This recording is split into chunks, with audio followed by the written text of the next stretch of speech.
আসসালামু আলাইকুম গাইস, কেমন আছেন আপনারা সবাই? আপনাদের জন্য আমি আজকে একটা পোয়া পিঠার রেসিপি নিয়ে আসছি। এদিকে দেখুন আমি পোলার চাল ভিজাই দিছি। পোলার চালটা যখন ভিজছে এইভাবে করে আমি দেখুন একটু পানি দিয়ে সুন্দর করে মিয়াস করে একটা ডো তৈরি করে নিচ্ছি।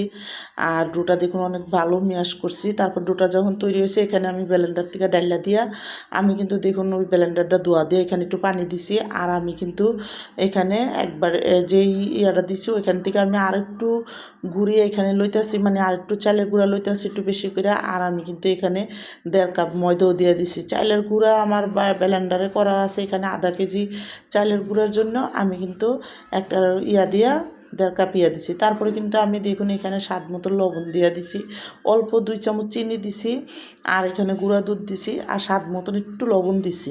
আর এখানে দেখুন আমি দেশি গুড় দিতেছি, যেটা খেজুরের গুড়। তো খেজুরের গুড়টাও আমি দেখুন সুন্দর করে হাত দিয়ে ভালো করে দিয়ে দিলাম। দিয়ে কিন্তু এখন আমি ভালো করে এই পোয়া পিঠা বানানোর ব্যাটারটা সুন্দর করে তৈরি করবো। আমি কিন্তু চালটি সারাদিন ভিজিয়ে রাখছিলাম চালটা, আর এটা আমি আজকে পোলার চাল দিয়ে বানাইতেছি। আর আপনারা আতপ চাল দিয়েও বানাইতে পারেন, কোনো সমস্যা নাই। তো আমি পোলার চাল দিয়ে কিন্তু এই গুঁড়িটা করবো। তো দেখুন এখানে পিঠাটা পোলার চাল দিয়ে বানাইলে খাইতে আরও বেশি মজা। তা আমি কিন্তু এখানে একটু ময়দা কি আটা যেটাই পারেন দিবেন, দিলে পিঠাটা একটু সফট থাকবো, পুরো শক্ত হইব না। তা আমি দেখুন ভালো করে গুড়টা গলা পর্যন্ত আমি সুন্দর করে কিন্তু এখানে ডোটা তৈরি করে নিব।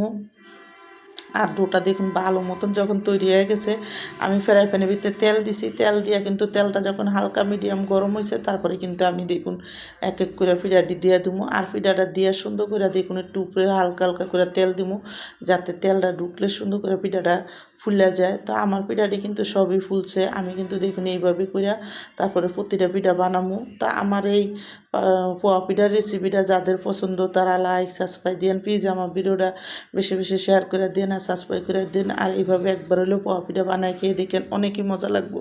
তো দেখুন এদিকে কিন্তু আমি একটা পিঠা বানাই নিছি। আমি কিন্তু আরও একটা পিঠা এখানে দেখুন দিয়ে দিছি।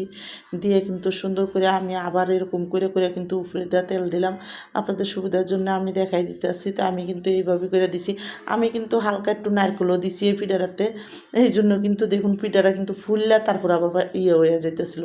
তো আমার কাছে একটু নারকেল ভালো লাগে, এই জন্য আমি একটু নারকেলও দিছি এখানে। চিকন চিকন করে নারকেলটা দেখাইতেই হয়েছে। তো দেখুন আরেকটা পিঠাও কিন্তু আমি এদিকে বানাই নিলাম। তো এইভাবে করে কিন্তু আমি সবটি পোয়া পিঠা বানাই নিব। এক এক করে সবটি পোয়া পিঠা সুন্দর করে চুলার আঁচটা প্রথমে দেওয়ার সময় কিন্তু আঁচটা একটু কমায় রাখবেন। কমায় দিলে পিঠার ডিজাইনটাও সুন্দর হয়, পিঠাটাও সুন্দর হয়। দেখুন আমার পিঠাটি কত সুন্দর হয়েছে, প্রতিটা পিঠা জালি জালি হয়েছে আর ভিতরে সুন্দর হয়েছে। এখন কিন্তু দেখুন আমার পিঠাটি বানান শেষ। আর পিঠাটি উপরে দেওয়া ক্রিসপি, ভিতরে দেওয়া নরম, অনেক মজা হয়েছে পিঠাটি।